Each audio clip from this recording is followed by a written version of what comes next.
They say London is made of bricks, fog, and fingers. Some fingers hold pens, some cigars. Yours? They hold nothing until someone's pocket gives you permission. Welcome to 1851. The air smells like coal soup and old secrets. Every alley whispers a new opportunity or a knife. You don't have a home. You don't have a name. But you have two hands, and you've learned to move them silently. Tonight, you won't be sleeping. Tonight, you'll be stealing sleep from others. Because in this city, you either take or you disappear. Chapter 1. Under the Theater, Under the Law. You wake up because something cold licks your ankle. Not a dog, not a person. It's the fog. London's fog, the kind that slithers in through cracked bricks and rotted wood, has found you again. It curls like a ghost beneath the broken stair you sleep under, and it bites like rent. Your bed? One burlap sack, 2 stolen newspapers, and the distant lullaby of cartwheels and coughing. You rub your eyes. Your left hand is stiff. You must have slept on it. Your right hand? Still limber. Still you're living. You listen. Above you, the theater is still asleep. No opera tonight, just rats rehearsing, and the applause of mice chewing yesterday's bread. The city hasn't noticed you're awake. That's good. London doesn't like when you move before it does. You stretch, spine cracking like cheap floorboards, and reach into your coat. 2 buttons, 1 tooth, a copper halfpenny. No food. Your stomach moans. Not out of hunger, but protest. It wants justice. You settle for a meat pie. It takes you 7 minutes to cross the alley, limping like you belong there, which, of course, you do. The pie vendor doesn't see you. He sees nothing, in fact. He's blind in one eye and hopeful in the other. A dangerous combination. You wait until he argues with a boy over hot cider. Your hand slips in like a whisper, and out comes a miracle. Warm, fragrant, probably rat-free. You run, just enough to disappear, not enough to look guilty. You eat the pie in silence under a rain pipe that leaks just enough to baptize your left ear. You chew slowly. Each bite is a sermon. Each crumb, communion. You don't taste meat. You taste not dying. Now it's time. Time to see what the city left behind last night. Coattails, collars, side pockets, they're all invitations. Some pockets carry coin. Some carry trouble. The only way to know which is to ask them with your fingers. Your first target? Mr. William Stokes. You don't know his name, but you know his shoes, polished to the point of vanity. His coat? Velvet, green, loud. The kind of loud that asks to be punished. He walks with confidence, like the world owes him pavement. You follow, 3 steps behind, in rhythm with his pride. And then you see the chain. pocket watch, silver, maybe fake, maybe cursed. Doesn't matter. It's worth more than your whole week. You wait. He stops to yell at a beggar. Perfect. Your hand slips, brushes cloth, touches cold. Then a tug. But the chain doesn't come free. It fights. It screams, not in sound, but in resistance.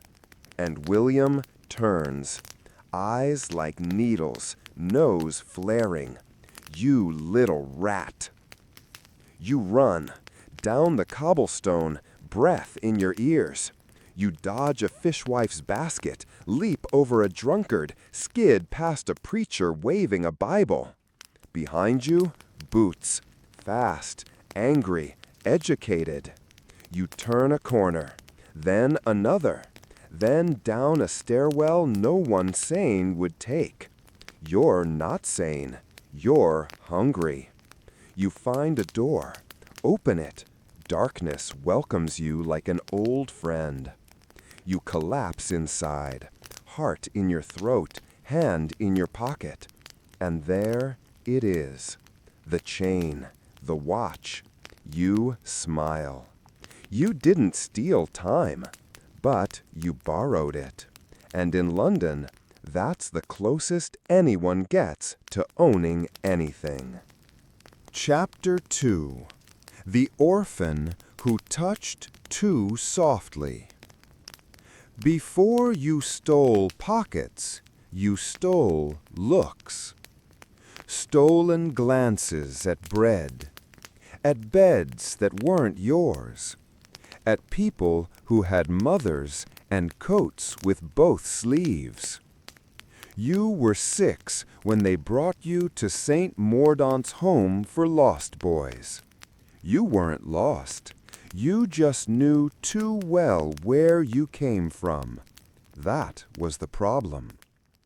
The matron called you the silent one. You weren't silent. You just understood early that sound costs more than it pays. The orphanage smelled like boiled socks and boiled rules. Beds lined the walls like coffins with blankets. Each morning began with porridge so gray it made the sky feel optimistic. The boys? Some became chimney sweeps. Some ran off to join dangs. One tried to join the Navy but drowned in a barrel before he left the yard. You stayed. Mostly because you were small. Small fingers, small footprints, small enough to disappear into shadows and schedules. But one day, a man came. His name was Mr. Penby. His mustache curled like quotation marks. He dressed like a magician who'd been fired for stealing the rabbit. "Who's this one?" he asked, pointing at you. "The quiet one?" said the matron. "Soft hands, watches too much." Mr. Penby crouched beside you. "Show me your fingers," he whispered. You obeyed. He took your hands gently, turned them like pages. "Delicate," he said. "You'll do."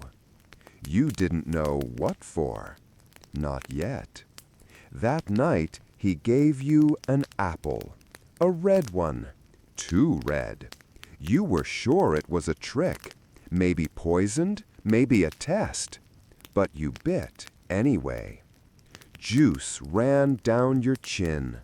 And your eyes, they didn't water from the taste, but from something else. Kindness. That was the rarest flavor in London. Penby taught you the art. Not stealing. That's crude.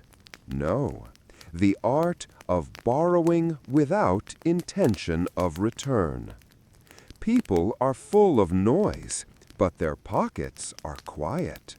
You don't take from the loud, you dance with the quiet. He gave you gloves at first, too big, then taught you to trim fingernails with a sewing needle, to cough when someone speaks, to inhale when a bell rings. Timing.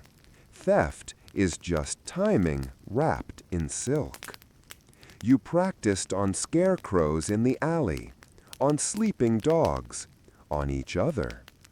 By 11, you could strip a man of his wallet, watch, and dignity and leave him thinking he'd merely sneezed too hard.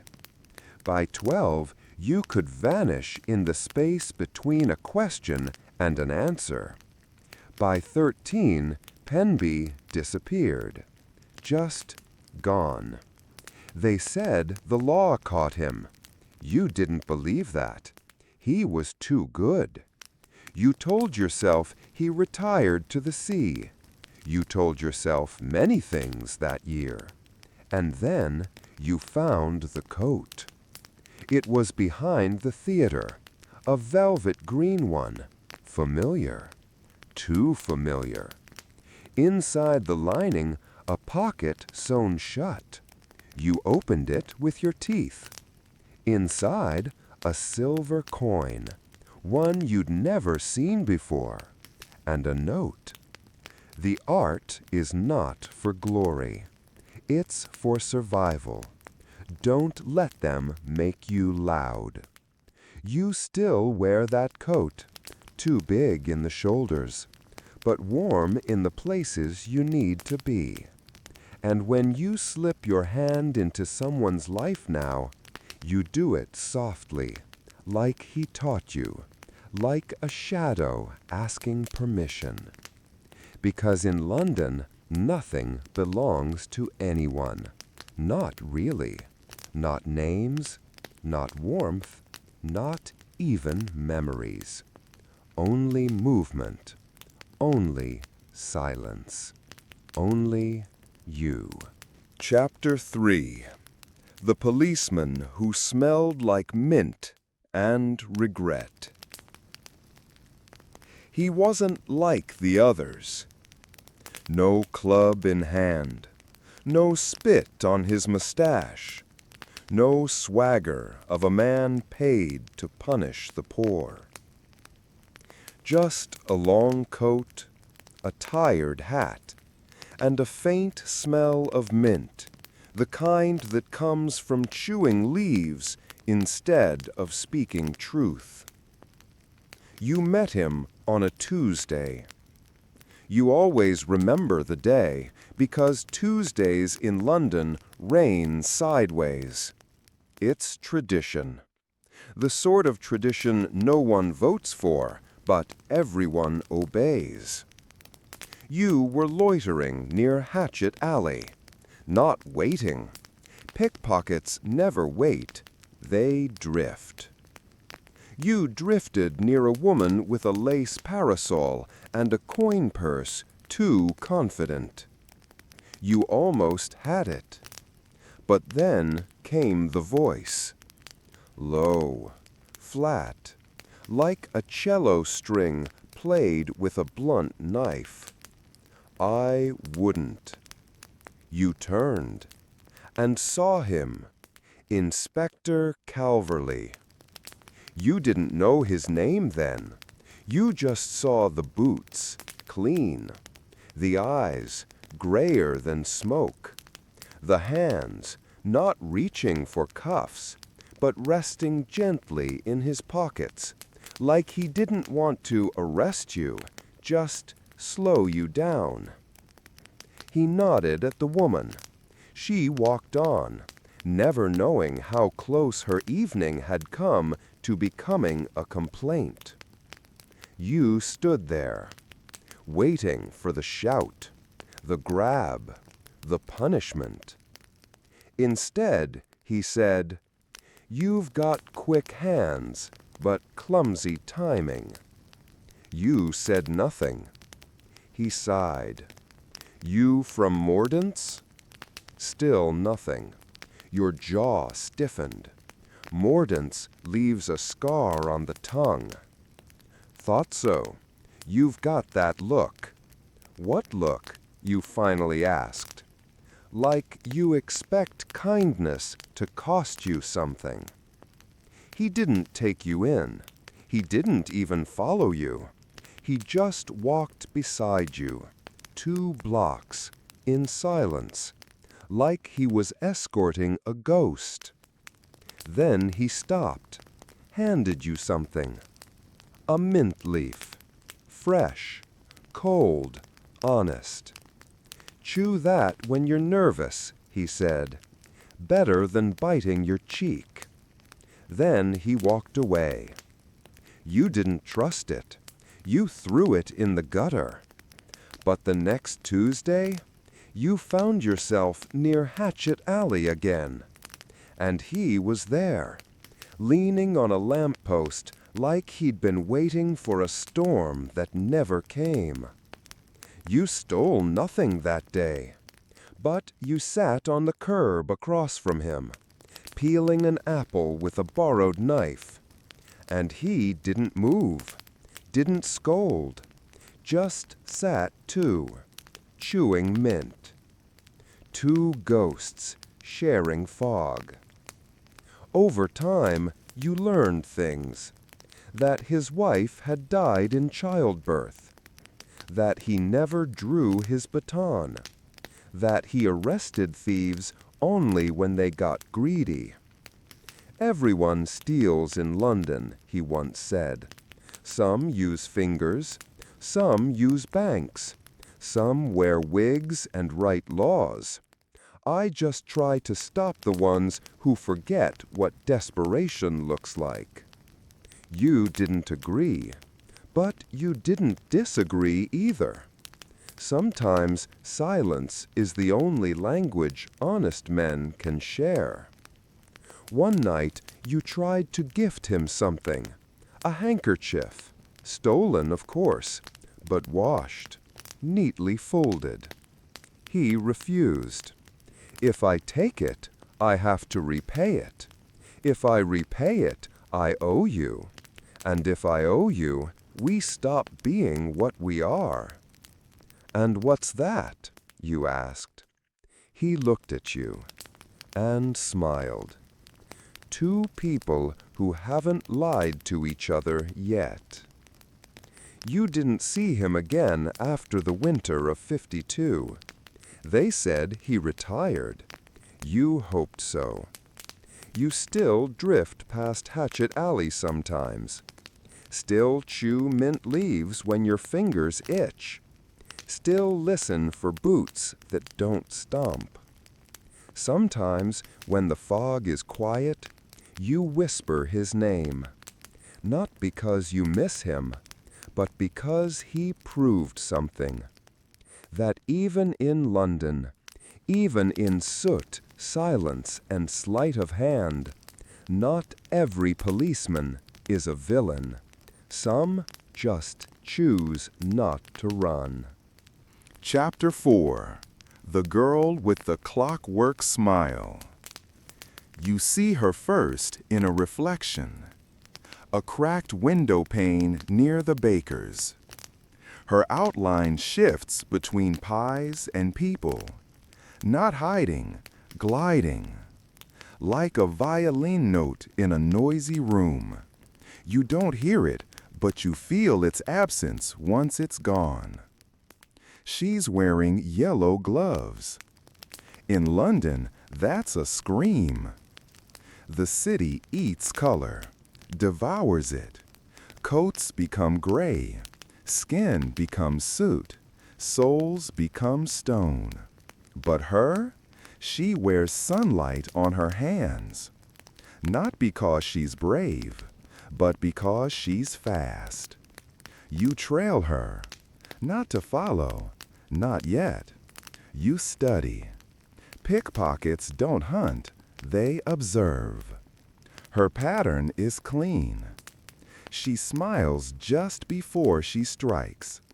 Not a wide grin, not flirtation. Just a small, crooked tug of the lip. Clockwork. always on time. First, the smile. Then, the brush of a shoulder. Then, she's gone, and someone behind her is touching their coat in confusion. She never checks her spoils in public. You respect that. She's good. Too good.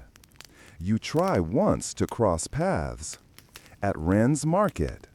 You bump her elbow, casually. She bumps yours back. Same pressure, same timing. Like mirrors meeting. She looks at you, then walks away. But you find something in your pocket. A button, not yours. It's carved with the letter F. You check your own coat. One of your buttons is gone. She's that good. You smile. She's smiling too. Somewhere. You know it. The next time you see her, it's snowing. Wet snow, the kind that sticks to sin. She's sitting atop a crate outside the clockmaker's, legs swinging, reading a book upside down. You lean against the lamppost across the street, say nothing. Eventually, she speaks without looking. Took you long enough? You ask? She flips the page. I'm always waiting. That's how women survive. Her name is Frances, but no one calls her that. Not really. In the alleys, she's Gears, because she moves like a machine, precise, predictable, beautifully dangerous. You got rules? She asks one day. You nod. Never take from mothers, drunks, or children. Why drunks? Too unpredictable. She smiles. You? No rules, she says. Only rhythm. You don't know what that means, but you want to. You start working together. Not officially, just close enough that the city notices. They call you the twins, though you're nothing alike. You shadows, she laughter that echoes even when unsaid. She teaches you how to charm. You teach her how to vanish. Together, you are not thieves. You are ghosts with appetite. One night, you sit beneath the gaslight outside St. Leonard's, sharing a stolen peach. She cuts it with a pocket knife shaped like a lark. Ever wish you weren't this? She asks. What's this? Hungry, always thinking about hands. You shrug. It's better than being noticed. She doesn't answer, just hands you the bigger slice. That night, she doesn't go home. That night, you share warmth, not touch. Not yet. Just warmth. Two broken clocks ticking beside each other for once. But Frances has a plan. She always did. And next time you see her, she's wearing gloves without fingers. You ask why. Can't steal what I need wearing silk, she says. Tonight we take something heavy. You don't ask what, because when Frances smiles, you know something valuable is about to vanish. Chapter 5. The Night of the Golden Purse. It starts with a whisper. Not from Frances, from the wind. It hisses down Threadneedle Street like it knows your name. You always listen to the wind, but tonight Frances speaks louder. Tonight's not about coins, she says. It's about message. Whose message, you ask? Ours. That should have been your first warning. Thieves who send messages usually get responses in cuffs. You meet her near the East India Bank, where the gas lights flicker like guilty candles, where the stone lions watch everything and forget nothing. She wears gray tonight.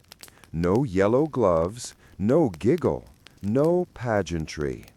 Just focus. There's a man, she says. His name's Bellamy, real silkworm. Owns ships, opium, 3 wives, and a pet ostrich. You blink. An ostrich? Focus, she says. He walks every Thursday, after dinner. Same coat, same route, same purse. What's in it? She shrugs. Enough to make us disappear. You're not convinced, but you follow. Because when Francis walks ahead of you, the city seems smaller, safer, more understandable. That should have been your second warning. Bellamy arrives on schedule. Big man, big voice, small cane. The purse? Gold-trimmed, embossed, velvet. The kind of purse that doesn't carry money. It carries power. Frances moves first. She stumbles into him like a clumsy noblewoman. Fake apology, fake accent, real contact. You're in position. But something is off. You see a glint. Not from the purse, from behind Bellamy. 2 men. Dark coats, hands behind backs. Watchmen. You move anyway. Because rhythm, because trust, because you already said yes. Your hand slides in. Velvet, cold clasp, click, gone. You twist. But Bellamy turns too. There, he says, not yelling. Calm, too calm. That's him. Frances? She's already running. You don't follow. You can't. A hand grabs your collar. Boots pound, voices rise. The wind laughs. They don't beat you. Not at first. They take the purse back. Then ask why a boy with soft hands thought he could outdance a banker's pocket. You don't answer. You just ask, "Where's the girl?" The man with the crooked nose grins. What girl? They keep you in a basement cell. Stone, straw, soup that doesn't deserve the name. You count the hours by rat visits. No one comes. Not Frances. Not Calverley. Not even silence. Just you. And your hand. Still remembering the weight of a purse that felt heavier than it should have been. You dream of bells, of yellow gloves, of a mouth that smiled like it knew more than you ever would. On the 3rd day, they let you out. Not because you're innocent, but because they got what they wanted. A message. The city is not for ghosts. Not anymore. It belongs to men with watches and women who vanish when you need them most. You walk the streets for days, looking, not for money, for rhythm, for a crooked lip, for someone who ever meant it. But Frances is gone. You find a single yellow glove nailed to a post near Wapping. Too clean to be old. Too bright to be a coincidence. Inside the glove, a note, written in her hand, crooked, slanted, honest. I'm sorry, but I couldn't outrun the world with both of us tied to it. Steal something better next time, like peace. You don't cry. You just keep walking. London doesn't like tears. It slips on them. But that night, When you slide your hand into someone's coat, you hesitate. And that's when you realize she didn't steal the purse. She stole the part of you that believed you were alone. Chapter 6. A Knife Named Forgiveness. It's hard to steal again. Not because your hands forgot, but because your heart remembers. It remembers the rhythm of her boots, the smirk before trouble, the soft click of a stolen promise. Now, every pocket feels like hers. Every alley sounds like an apology that came too late. You drift, not for prey, for meaning. But London doesn't offer meaning, only motion. And so you move. You take small jobs, nothing glamorous. A coin here, a thimble there. Once an entire ham, which you regret halfway through chewing. You stay near Spitalfields, not because it's safe, but because you once saw her there, laughing. Sometimes you sit by the bakery where she used to distract guards with flour on her nose. You tell yourself you're watching for guards, but really, you're watching for ghosts. On a Tuesday, because all things that matter happen on Tuesdays, you meet her. Not her, not Frances, a girl, 7 maybe, hair like chimney soot, eyes like guilt. She tries to steal from you, badly, fingers stiff, footwork loud, timing abysmal. You grab her wrist before she even touches your coat. She stares at you. No fear, just expectation. Like she's waiting for the slap. You don't give it. Instead, you say, "Next time, breathe before you reach." She blinks. Then, to your surprise, she smiles. "You're terrible at being scary," she says. You want to laugh. Instead, you ask, "Where's your mother?" She shrugs. "She ran off with a preacher, or a pirate, I forget." You sit beside her on the turb, share half a biscuit. You don't ask her name. Names are for people who stay.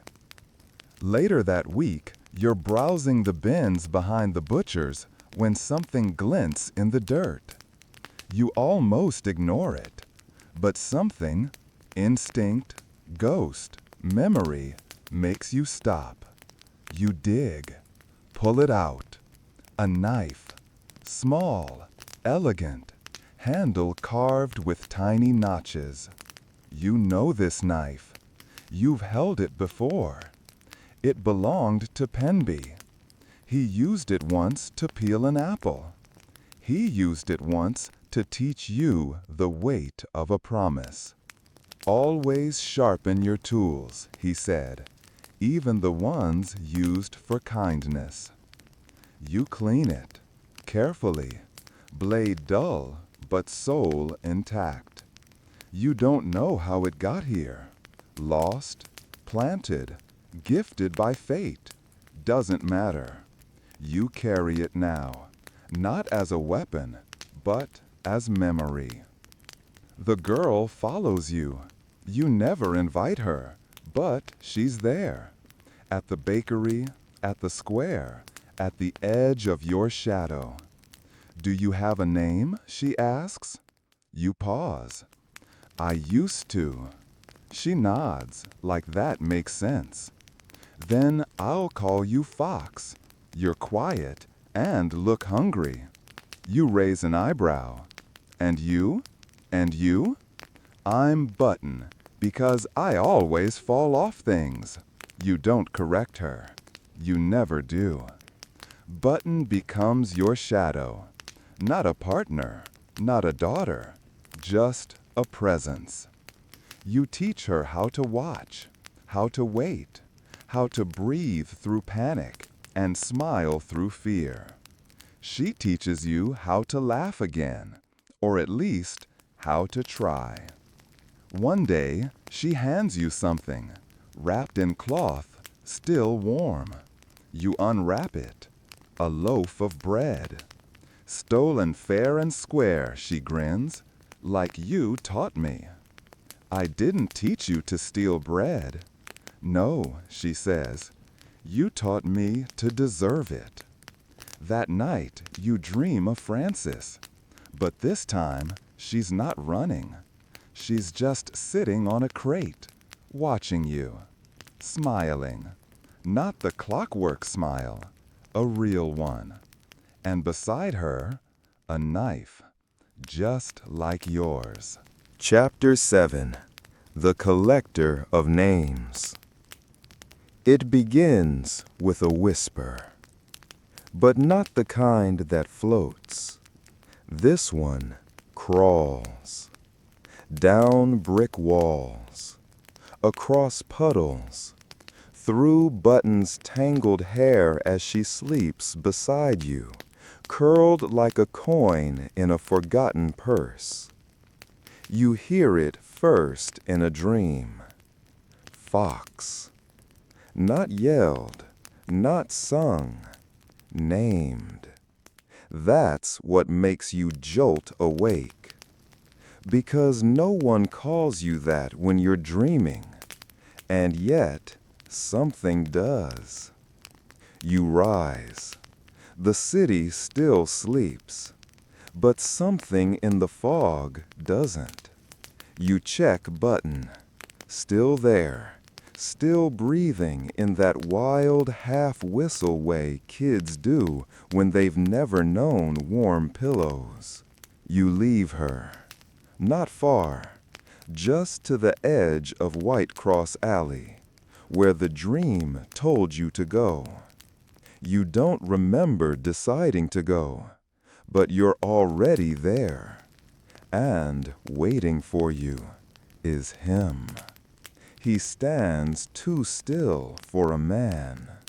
Tall, thin, wrapped in wool darker than shadow. Hat low. Gloves leather, but not for warmth. His face? You can't describe it. Your mind forgets it even while you're looking. But the scar, that you remember. It cuts across his mouth like someone once tried to erase his smile and only got halfway. He speaks, smooth, dry, like chalk on a tombstone. Fox, he says. You swallow. I don't go by that. You do now. You always did. You try to move, but your feet? No. Your memory? Yes. You're the one, you say. You chased Penby. He tilts his head. No, I collected him. You feel it in your gut. This man doesn't arrest. He doesn't kill. He erases. What do you want? A name. Whose? He steps forward. The fog doesn't move around him. It waits. Yours. You run, not with your legs, with your instincts. Every shortcut you ever learned, every twist of brick and soot, you blur through them like a fever. Behind you, nothing. No footsteps, but the name follows. Fox. You reach the theater, the old one, the place where you once slept beneath the stairs. You crawl under again, like before, but smaller. Not your body, your belief. Button finds you hours later. You don't speak. She looks at you with those two big eyes and says the only thing that matters. Who was he? You whisper. A collector. Of what? You look at her and realize she doesn't know yours. You never told her. And suddenly, you're glad. That night, you wrap the penby knife in cloth and bury it behind the bakery, just in case. You sit with Button under a gaslight. Never give someone your real name, you tell her. Why? Because it's the one thing they can't steal unless you let them. She nods, then offers her hand. Good, because my name's not really Button. You shake her hand and say nothing. You both laugh that night, not out of joy, but defiance. Because in London, even names are currency. And tonight, you chose to keep yours. Chapter 8. The House with No Windows. You hear about it in a whisper. Not from Button, not from the street, from a man with no tongue. He passes you a slip of paper in an alley near Shoreditch. No words, just a drawing, a door with no handle. You turn to ask him what it means, but he's already limping into fog, as if his very breath belonged to someone else. You pocket the note. It burns like truth. You know what it is. The house with no windows. You've heard the rumors. A place where people go when they want to forget their names, or steal new ones. A place outside the city, but somehow beneath it too. It takes you 3 days to find it, not because it's hidden, but because it hides you back. Every street leads somewhere else. Every question earns you silence. Until Button finds it. You were looking for a house, she says, but it's not a house. It's a wall. She's right. In Clerkenwell, behind the old tannery, is a wall too smooth for London. No cracks, no soot, just moss and quiet. In its center, a black square, a door. No handle, no keyhole, no welcome. You stare at it. It stares back. Then it opens. Inside, silence, but not peace. A held breath kind of silence, the kind that watches you enter and wonders how you taste. The halls are narrow, carved stone, walls covered in cloth like drapes made from discarded names. People drift past, not walk, drift. All in masks, some porcelain, some metal, one a mirror. No one speaks, not because they can't, because if they do, someone might hear. And hearing means risk. You feel Button's hand in yours, sweaty, small, real. You tighten your grip. She whispers, "I don't like this place." You nod. That makes 2 of us.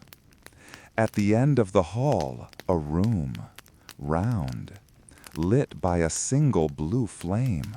No source, no shadow. In the center, a pedestal.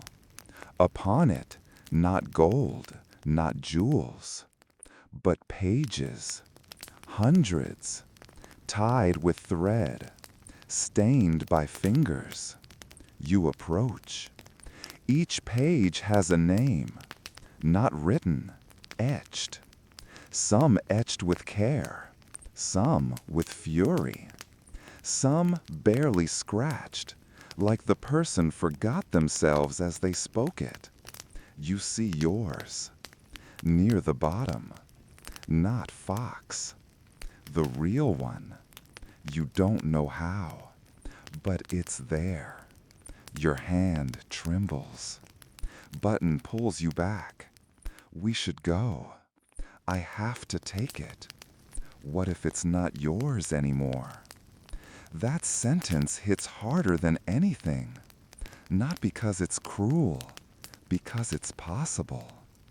A figure steps into the circle, tall, scarred. Him, the collector. But now no coat, just robes made of stitched names. You see Penby's name, and Francis's, and yours, already glowing. Take it, he says, calm. But know this, once a name is spoken here, it belongs to the house. Then I'll whisper it, you say. Even whispers echo. You reach. Your fingers brush the page. It crumbles, turns to ash. You're not surprised. The collector bows. Then you've chosen a new one. You nod. Not because you know what it is, but because he doesn't. And that's enough. You turn, walk away. The halls twist. The people don't follow. Button squeezes your hand. Did we win? You don't answer. Because London doesn't deal in victories, only survival. When you return to the street, the air feels colder, but your steps feel clearer. You may not have a name, but you still have choice. And as long as you choose, you're still a thief, even if what you're stealing now is yourself. Chapter 9. The Choir of Thieves. You feel it before you find it, a tremor, in your chest, not your feet, like a voice trying to rise, but something heavy sits on it, not fear, not grief, something stranger, a pull. It begins with Button. She stops walking, right in the middle of a market square, eyes wide, nostrils flaring, like she smells thunder. "Do you hear that?" she whispers. You listen. Nothing. Then, a note. Not music, not quite. A single breath drawn too slowly to belong to lungs. It hums through cobblestone cracks, up chimney flues, through your spine. You follow it, not because you want to, because it already knows you're coming. The door is in the floor. You find it behind a butcher's stall, covered by a tarp, marked with a circle made of rust. It opens too easily, and the darkness below smells like forgotten voices. You descend. Wooden steps become stone. Stone becomes earth. Earth becomes something colder than reason. And then light. Pale blue, flickering. Not fire, not gas. Something older. You step into a chamber that isn't built, it's grown. Vines crawl across the ceiling.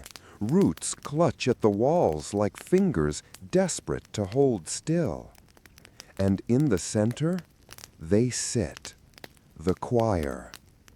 They do not wear robes.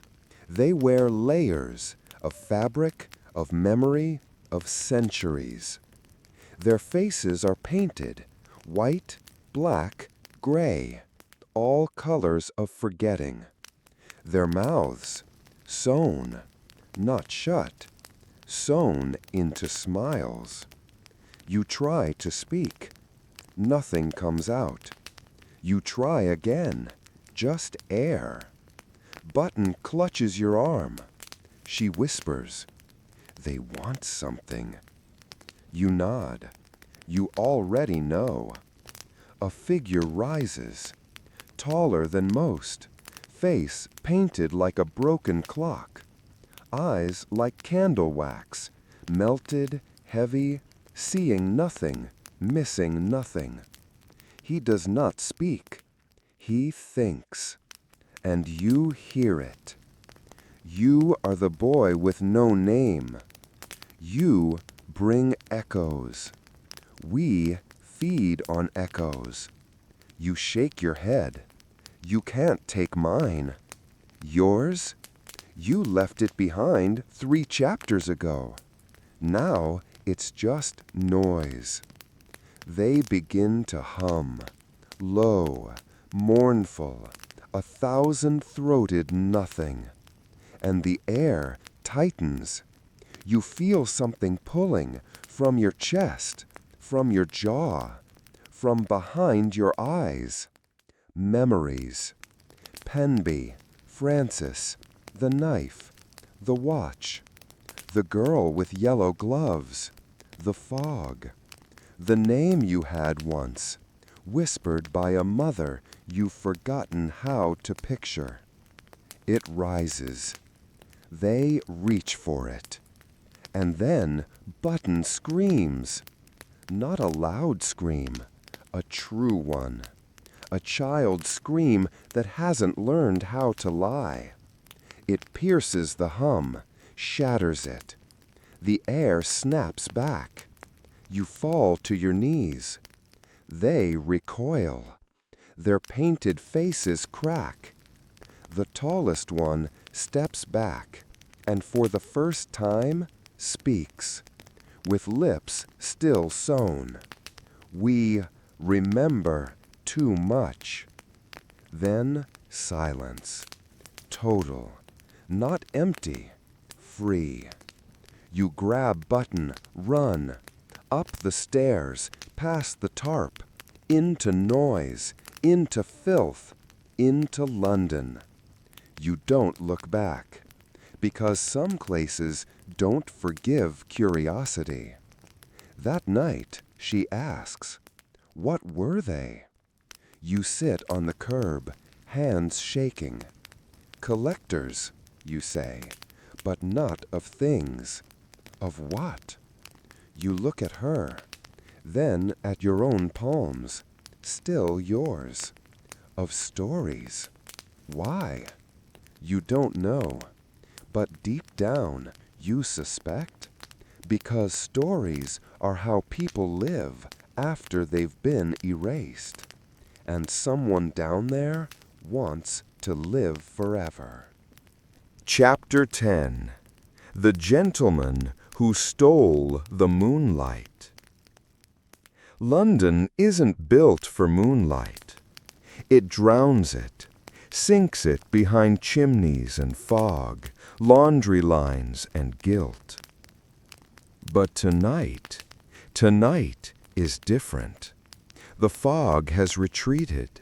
The rooftops seem softer. Even the rats walk slower. And the moon, pale, watchful, whole, floats above like it's been waiting for someone. You feel it in your spine. A hush. Not silence, a hush. The difference is important. Silence is empty. A hush has a witness, and something is watching. You and Button sit on the rooftop of an old inn. She's fallen asleep with her head on your lap, breathing steady. A pocket full of marbles she swears she stole from a bishop. You should sleep too, but the air is too aware. Then you see him, far down the alley, walking, not fast, not slow, just precisely, as if each footstep was part of a clock winding down. The gentleman. You've heard the stories. Some say he was once a poet, some a prince, some a pickpocket so perfect he stole reality itself. But all agree on this. He walks only under a full moon. He never leaves footprints. And if you look him in the eye, you forget your favorite memory. You shouldn't follow. You know this. But your legs, traitors again, take you downward, off the roof, through the alley.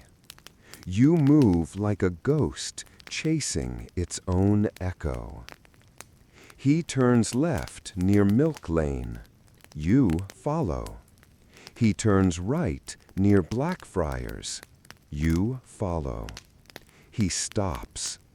You freeze. He's standing beneath a broken gas lamp. But the light, it doesn't come from above. It glows from his coat, midnight blue, trimmed in silver thread that flickers like starlight trying to escape.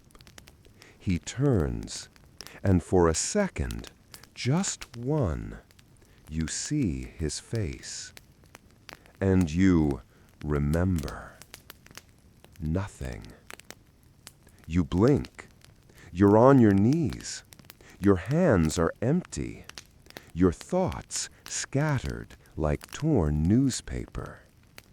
You feel something inside your chest has shifted, not broken, removed. He walks past you. No words. Just the scent of rain on burnt paper. You touch your pocket. Still full. Still there. Except one thing is missing. Not gold. Not coin. Not your knife. Something else. You stumble back to the rooftop. Button is still there. She looks up at you. You saw him, didn't you? You nod slowly. Do you remember what you lost? You shake your head. She says nothing, just reaches into her sleeve, pulls out a small folded note, hands it to you. You unfold it. Inside, written in your own handwriting, though you don't remember writing it. If I forget this night, it meant I loved her. You sit down, hard.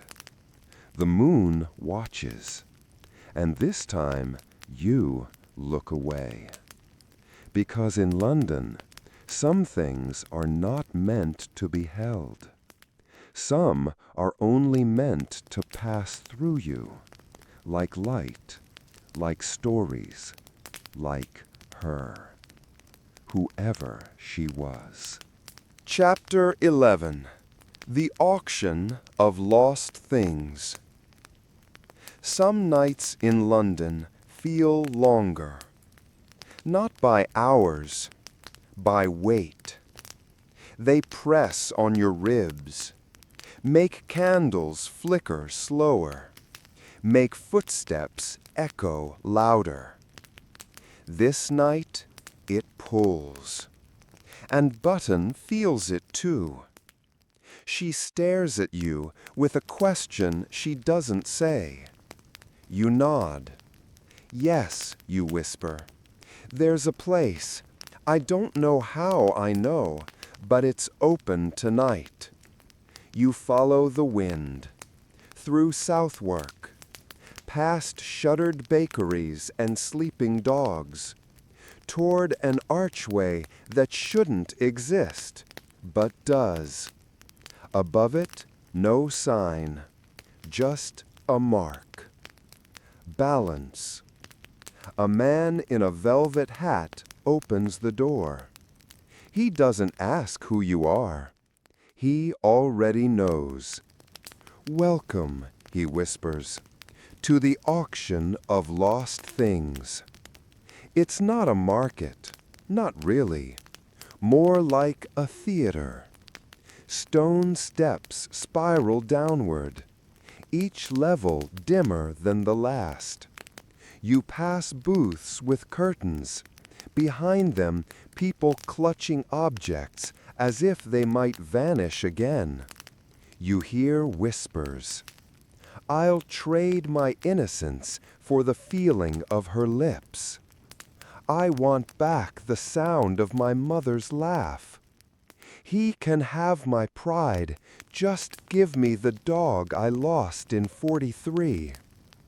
Each voice sounds like it's crying and bargaining at the same time.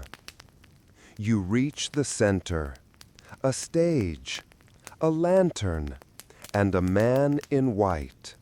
Not bright white, paper white, like something that used to hold words but was erased. He taps the floor once. Silence falls. He speaks without moving his mouth.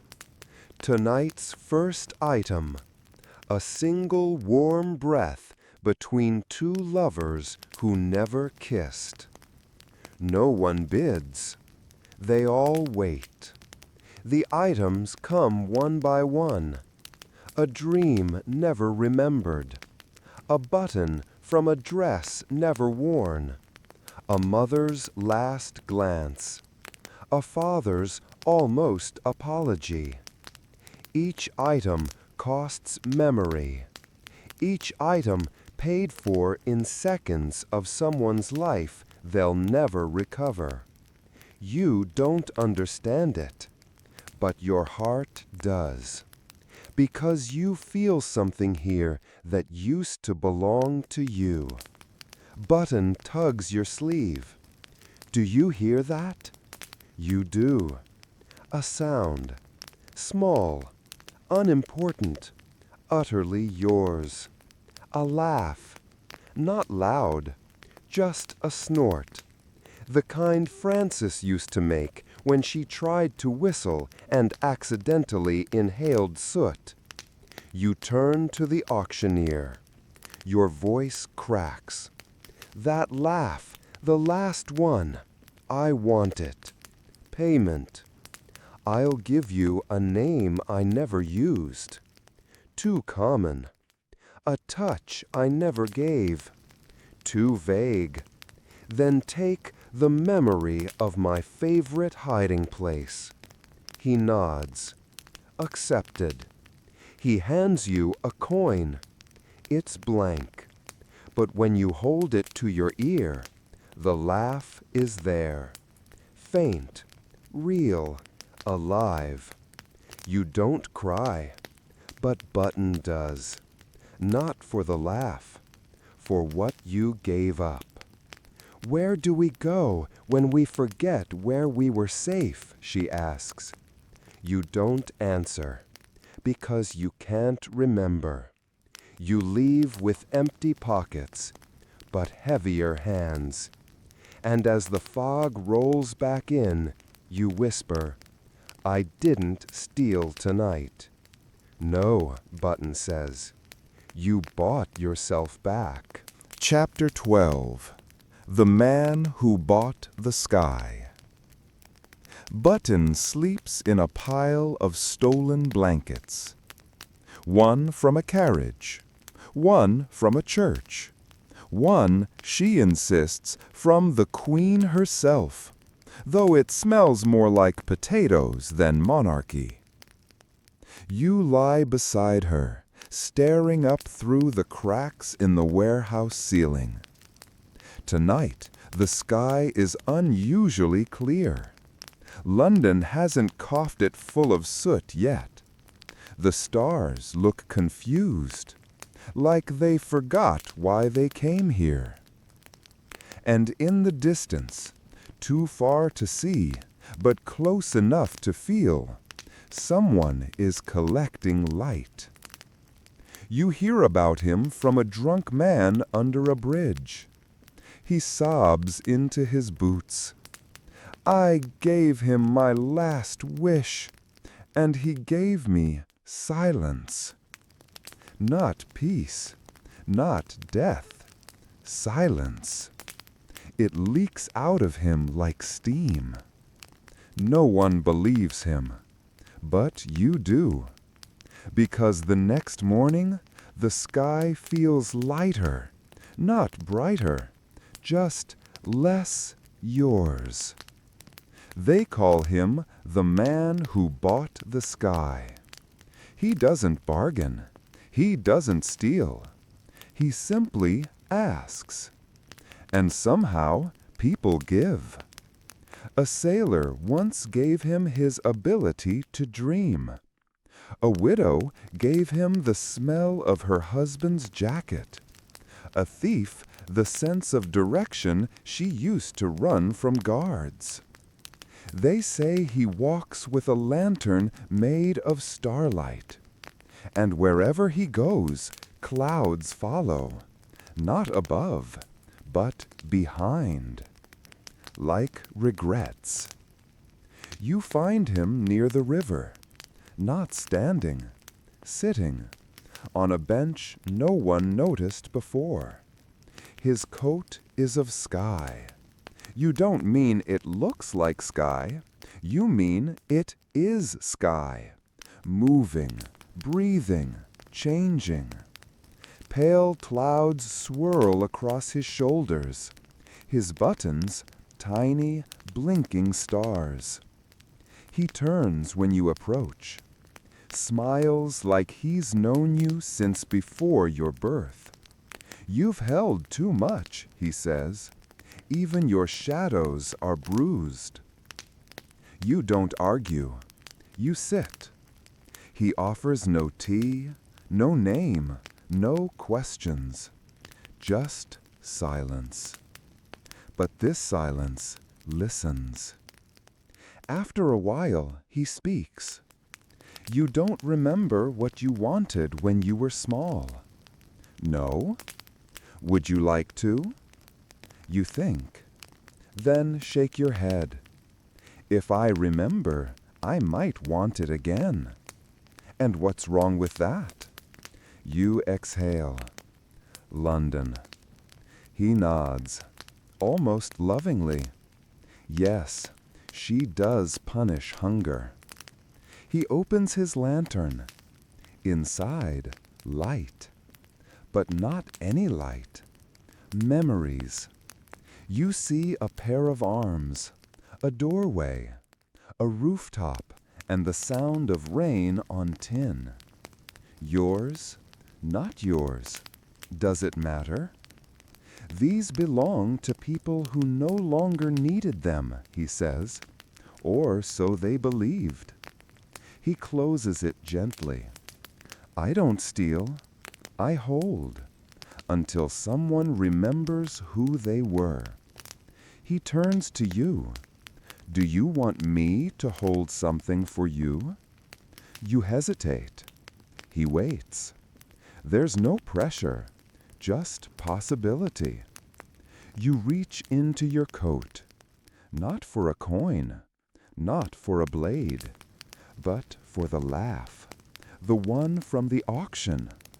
You place the coin in his hand. Just for a while, you whisper. He nods. Of course. I never keep. I simply keep safe. You rise. The sky above you is heavier now, full again, and oddly kind. You glance back. He's gone. Only the bench remains. And a note, in your own handwriting, though you didn't write it. When you're ready to want again, look up. That night, you dream of Button, years from now, grown, laughing, stealing apples not for hunger, but for joy. And in the sky above her, a man walks across the stars with a lantern glowing gold. Chapter 13. The Pickpocket's Opera. Кульмінаційна, майже міфічна глава. Велике пограбування, яке насправді про мистецтво, пам'ять і повернення. Ти – останній штрих в симфонії з тіней, рук і ризику. It doesn't begin with a plan. It begins with a note, folded into your coat lining, written in ink that smells faintly of coal dust and lemon. One night, one stage, one purse that sings. We need the fox. Midnight, at the burned theater. Come alone, but bring everything you've lost. No name, no signature, but at the bottom, dun-da-da-da, a clef, not a warning, an invitation. Button reads it 3 times. What do they mean, bring everything you've lost? You shrug, but you know, because some losses never left your pocket. The theater is a carcass, burned years ago, ash still baked into its bones, the chandeliers long gone, melted into memory. But tonight it glows, not from light, from movement. Inside, people, masked, laughing, stretching, tuning violins made of wire and will. No applause, only nods. They know you, even if you don't know them. Each one a former something, a thief, a forger, a street violinist who used to charm bread from bakers with nothing but a trill. And now they perform together, once a year, for one heist, the kind that can't be done for money, only for proof. You meet the conductor, not in suit, in scars. He doesn't shake your hand. He taps a baton twice. You'll play 3rd movement, right pocket, distraction, D minor. You raise an eyebrow.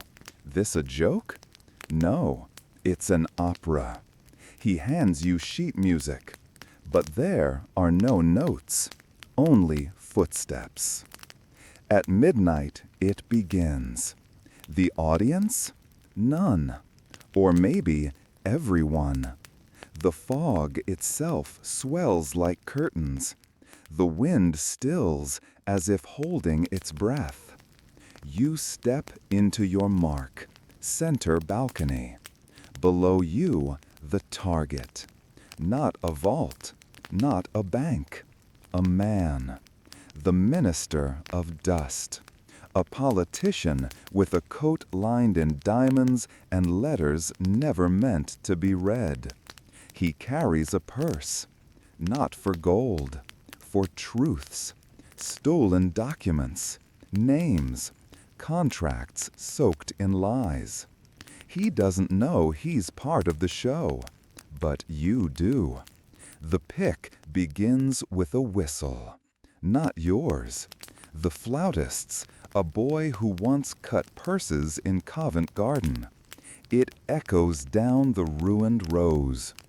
Then the violin, played by a woman whose husband was hanged for stealing a loaf.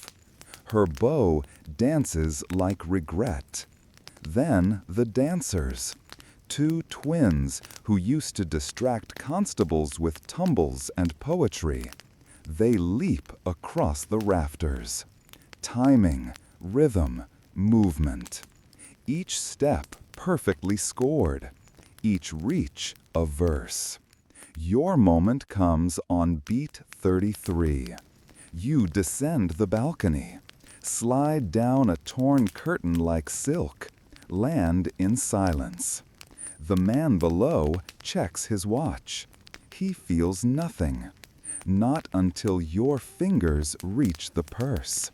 The clasp clicks. That's your solo. You don't open it. You pass it mid-step to the soprano. A woman who once sold secrets for bread. Now she sings nothing, but moves like memory. She disappears backstage. The purse vanishes with her. The opera ends. No curtain, no applause. Only a single shared exhale. Later, under the stage, they gather. They don't celebrate. They remember. Because every year, they steal something that can't be sold. This time, proof. Proof that the minister orchestrated the fire that burned the orphanage. That he erased records. That he bought silence with soot. Now, it's all in the purse. And the purse is already in the hands of someone who writes headlines. You leave with Button. She says nothing for a long time. Then, you weren't just a pickpocket tonight. What was I? A note. In a song? In a spell. You smile. Because for once, the city didn't swallow something beautiful. It sang. And you were part of the melody. Chapter 14. The Pocket That Stole Back. You almost don't notice it at first. A small weight. In the inner pocket.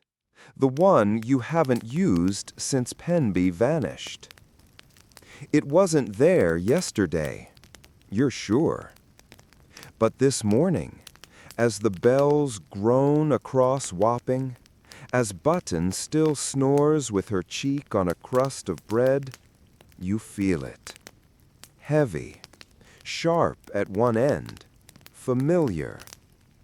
You reach in and pull out the watch, the silver one, Bellamy's, the cursed one, the one you gave up to the watchman, the one that never came back.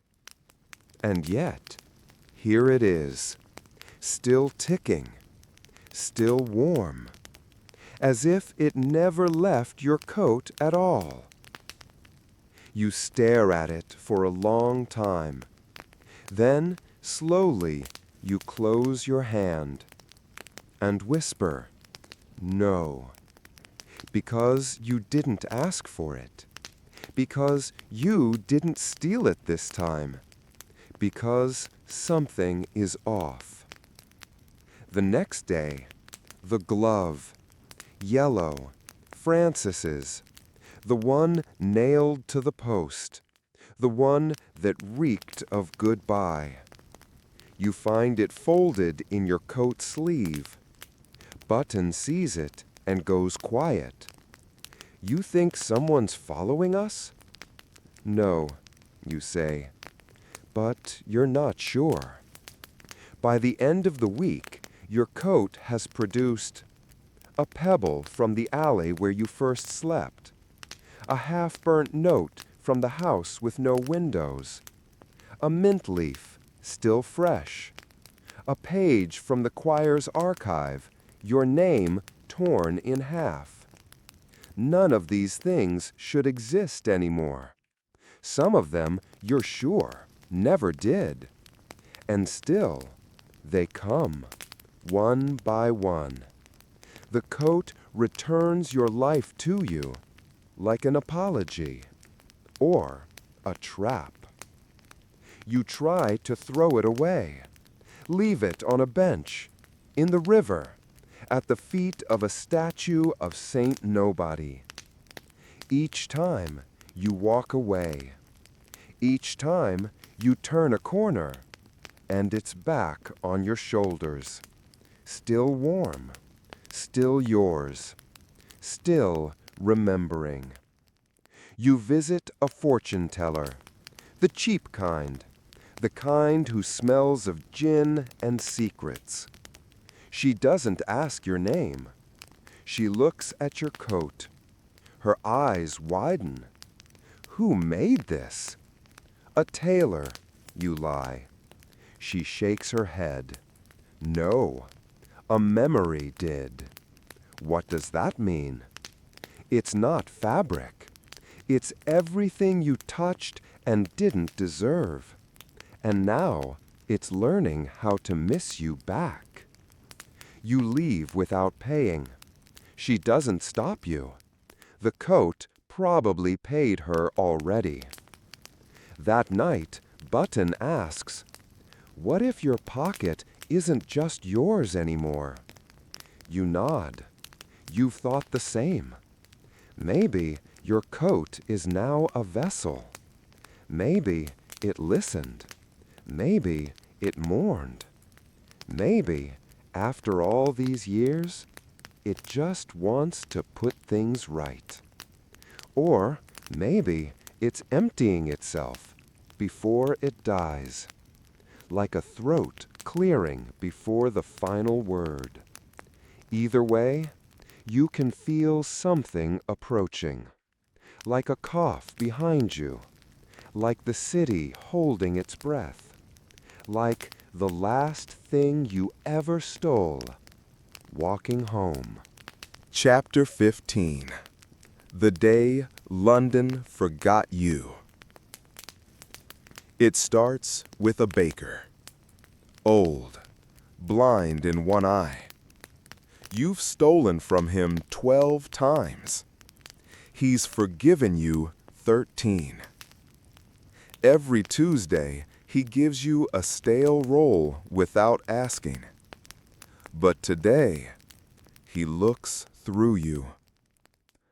You need something, stranger? You smile. Wait for the wink, the smirk, the quiet, familiar insult. It never comes. You take the roll, cold, unearned, and walk away. Next, a constable. Not Calverley. He's long gone. But this one once chased you into a fish cart and laughed for a week. You nod to him on the corner of Fleet. He blinks, squints. Do I know you? No, you say quietly. And now it's true. By midday, it's everywhere. Faces once tense with memory, blank. Vendors, children, even the man who lost to you at cards 6 nights in a row, the one who swore revenge. He walks past you now like fog. Button? She's gone too. You search 3 hours, 4. You find her by the bakery, counting pigeons.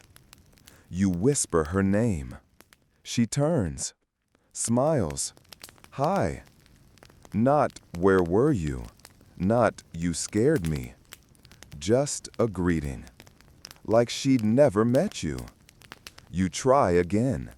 Button, it's me. That's not my name. You laugh. You made it up.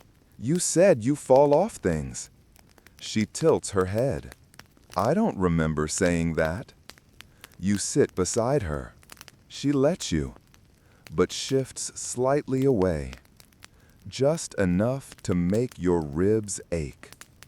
You walk all night. No one sees you. Not like before. Not invisibility. Worse, absence. Like you've already been buried, and London's just now tossing the final handful of ash. You reach the burned theater. Empty. You check your coat. One last time. The pockets are empty, except a single note. Folded once, edges warm. Paper smells like thunder. You open it. Your own handwriting. Not a memory, a seed. Quote, "You can't steal a city's memory of you, but you can plant it in one person and hope they water it." End quote. You sit on the edge of the stage. The wind drifts through broken rafters. You let it pass through you and wait. An hour later, footsteps, small, light, known. She stands at the edge of the aisle, holding something in her palm. A button, yellow, from your old coat. She stares at it, then at you. I think this was yours." You nod. She blinks. Something flickers. Did we know each other? Only in places that remember. Like what? You point to the stage. Like stories. She sits beside you.